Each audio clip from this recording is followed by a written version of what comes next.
Assalamualaikum warahmatullahi wabarakatuh. Kembali lagi di channel Sebuah Nama. Kali ini ada kisah misteri seorang yang dirasuki genderuwo.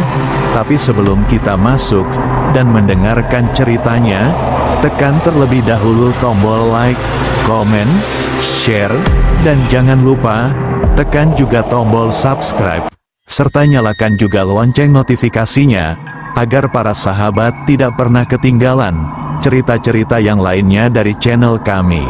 Dan seperti apa ceritanya? Mari langsung saja kita menuju ke ceritanya. Namanya Mulan. Pekerjaan sehari-harinya sebagai terapis berbagai jenis penyakit dari patah tulang, medis, sampai non-medis. Pada hari itu datang tetangga satu kampung, biasa dipanggil Mbak Indah. Mbak Indah minta tolong untuk diterapi. Dia pun menceritakan berbagai macam apa yang dikeluhkannya, termasuk sudah berobat kemana-mana, dari medis sampai kebatinan. Dia menderita penyakit sudah lebih dari 1 tahun. Wetonnya hari apa? Tanya Mulan. Kemudian, hari Senin Kliwon, jawabnya. Bukan tanpa alasan. Soalnya ketika Mulan menerapi penyakit kebatinan itu enggak bisa sembarang hari.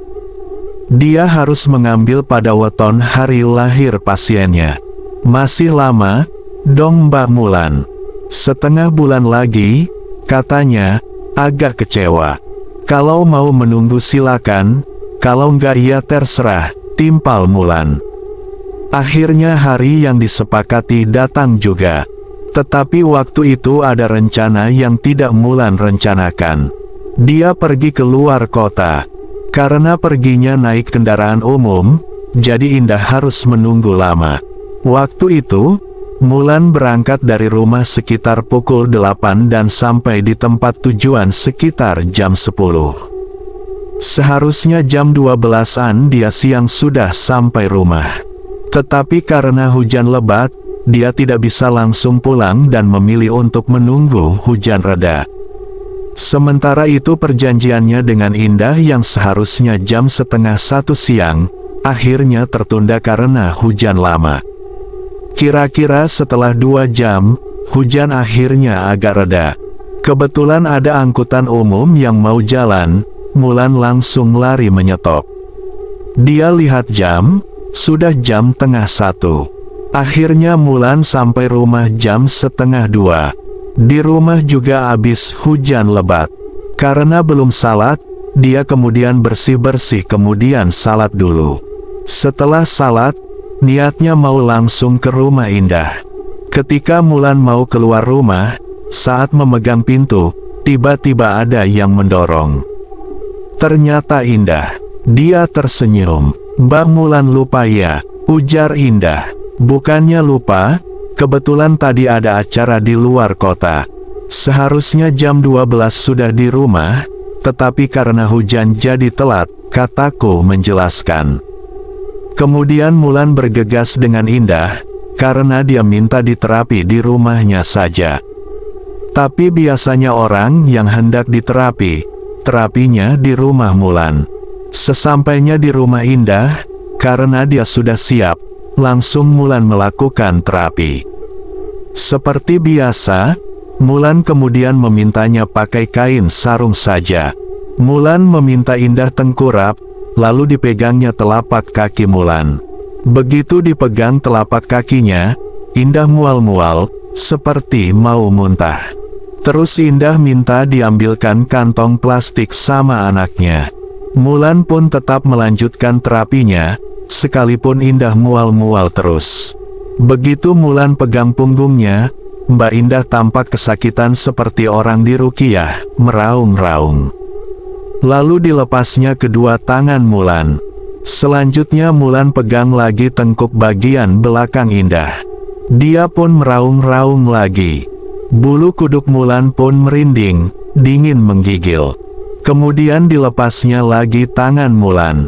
Mulan penasaran. Dia merasa ada makhluk halus bersemayam di dalam tubuh Indah. Dia tidak tahu apakah itu kerasukan atau apa. Dia juga penasaran, makhluk halus itu masuk dari kaki mana. Lalu Mulan menekan jempol kaki kiri Mbak Indah. Dia diam saja, tidak ada reaksi apa-apa. Selanjutnya ganti jempol kaki kanannya yang ditekan. Indah meraung-raung lagi. Makhluk halus yang bersemayam di dalam tubuh Indah kesakitan, tidak mau keluar, tidak mau dipaksa. Lalu Mulan meminta Indah balik badan, telentang. Dipegangnya lagi kaki bagian depan sampai lutut. Indah cuma mual-mual. Terus ganti kaki satunya lagi, dia diam saja. Ketika Mulan memegang perut bagian kanan atau rahim, Indah meraung-raung lagi. Kemudian dilepasnya lagi tangannya. Tadi yang Mbak Mulan pegang sakit sekali. Kenapa? Kata Indah, bertanya. Itu karena secara medis maupun urat ada luka di rahim, jawab Mulan. Kemudian Indah bercerita, bahwa sebelum terserang penyakit, dia bermimpi aneh. Dalam mimpinya ada dua tangan besar mengangkat rahim sebelah kanannya. Rasa sakitnya terasa nyata. Begitu saya bangun, darah keluar dari jalan lahir, sampai untuk jalan pun saya tidak bisa. Akhirnya oleh suami dibawa ke puskesmas kecamatan, dirawat selama 1 minggu. Sejak itu datanglah penyakit yang saya rasakan, berarti sudah 1 tahun lebih, terang Mbak Indah. Indah bercerita, setelah kejadian itu, suaminya pun mulai mencari pengobatan dari medis hingga non-medis untuknya. Nihil, tetapi tetap saja tidak ada perubahan. Mulan melanjutkan terapi dari tangan kanan ke kiri. Indah mual-mual saja, lalu disuruhnya Indah untuk duduk dan pegang dahinya. Baru diusap, Indah langsung pingsan. Mulan bingung, kemudian memanggil suami Indah yang dari tadi sengaja menunggu di ruang makan. Biasa, kalau dia dipegang sama orang yang di tubuhnya ada khoda makan seperti itu. Sudah 10 kali, 11 ini seperti itu. Terus ini gimana Mbak? Kata suami Indah. Ya sudah, Bapak kan Ustadz, terus membacakan tahlil atau yasin, pesan Mulan ke suami Indah.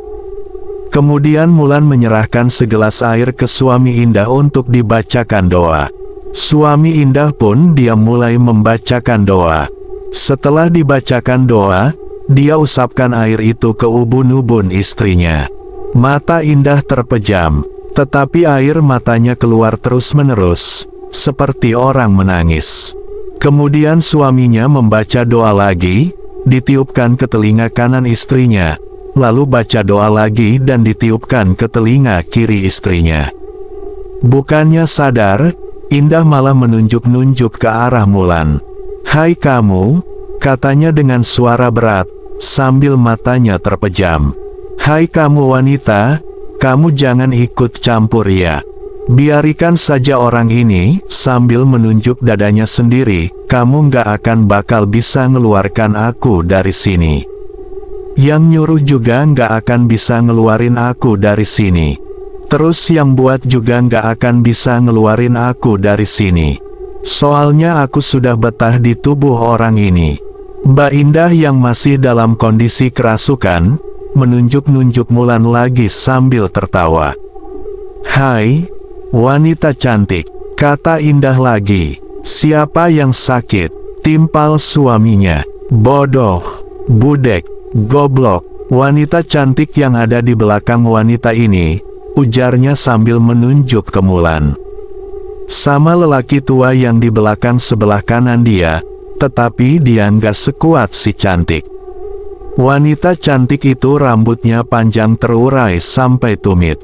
"Kenapa kamu ikut campur?" "Saya tidak ikut campur. Saya dimintai tolong. Orang lain saja saya tolong, masa tetangga kok tidak saya tolong?" jawab Mulan. Kemudian Mbak Indah berkata lagi sambil menunjuk suaminya dan tertawa. "Padahal kamu sama yang nyuruh aku masih saudara dekat, dekat sekali. Kenapa kamu mengikuti dia?" Masih menunjuk muka suaminya dan tertawa, Indah berkata lagi, dia orang benar, saudara kamu saja yang salah. Sudah dosa, dilakuin saja, padahal dia pendidikan agamanya kuat, dosa dia. Kamu tahu dosa, kenapa kamu lakukan? Tanya suaminya. Kan yang penting uang, jawab Indah. Emangnya uangnya dikasih berapa? Tanya suaminya. Banyaklah, kan yang nyuruh aku saudaranya banyak, berarti iuran. Tetapi, keluarganya marah sama dia yang nyuruh aku, karena enggak berhasil membuat orang ini mati, ujar Mbak Indah sambil menunjuk dadanya sendiri. Mati hidup urusan Allah. Kan manusia sekadar berencana, seharusnya sekali tusuk orang ini langsung mati, ujar Mbak Indah. Dia tertawa lagi. Terus sekarang gimana? Tanya suaminya. Kan udah janji mau ngasih uang aku terus sebutuhnya. Terus dikasih. Ya dikasihlah, tetapi sekarang dia pelit. Kalau minta 1 juta, paling dikasihnya 200, 300, ungkap Indah. Dia tertawa lagi. Nggak apa-apa, sedikit yang penting dapat duit. Keluarga yang nyuruh aku itu emosinya besar semua, yang paling parah nomor 5. Kan yang datang ke saya itu kakak adik yang satu nomor 5 dan nomor 11. Itu yang nomor 5 paling parah, dia suka ngompor-ngomporin saudaranya. Akhirnya ya jadi kayak gini, rumit dan ribet. Keluarga yang nyuruh aku itu kejam sekali. Apalagi sama orang lain, sama keluarganya sendiri saja dia tega, walaupun itu masalah sepele, lanjutnya. Di sisi lain, Mulan jadi teringat sama anak pamannya, yang penyakitnya hampir sama seperti Indah. Yang membuatnya heran, sebelum anak pamannya terkena penyakit, tadinya habis bertengkar sama orang yang disebutkan sama Indah. Lalu Mbak Indah menuding lagi ke arah Mulan. Tetapi kali ini pakai bahasa Jawa Timuran. Wis yoh, nduk, yu koen ojo ikut campur, sampai kene wae, katanya. Dia lalu terdiam, tidak seperti orang kerasukan lagi. Ini gimana lagi, Mbak? Tanya suami Indah ke Mulan. Ya udah disadarin aja, mukanya diusap pakai air doa itu, sama mulutnya ditetesin air itu, pinta Mulan. Mata Mbak Indah terbuka, dia lalu duduk. Sesaat kemudian, dia juga tersenyum, seolah nggak terjadi apa-apa. Padahal dia tidak sadar selama 1 jam lamanya. Tadi saya melihat itu, Mbak. Wanita cantik sekali dan laki-laki tua lagi ngegebukin 2 laki-laki muda. Wanita cantik rambutnya sampai lutut, kalau laki-laki tua negak sekuat wanita cantik. Kasihan 2 laki-laki itu terkapar, cerita Mbak Indah. Mulan juga tahu, banyak orang yang bilang dirinya punya khodam pendamping laki-laki tua dan wanita cantik yang rambutnya panjang terurai sampai lutut.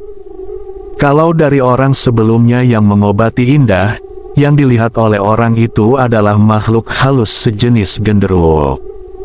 Tetapi kalau yang dilihat Mulan, ada berbagai macam makhluk halus lebih dari 1. Kejadian itu terjadi sebelum Ramadan. Seharusnya Senin Kliwon ini, 3 hari sehabis Lebaran, Mbak Indah minta diterapi lagi. Tetapi Mulan tidak berani, karena ada ancaman.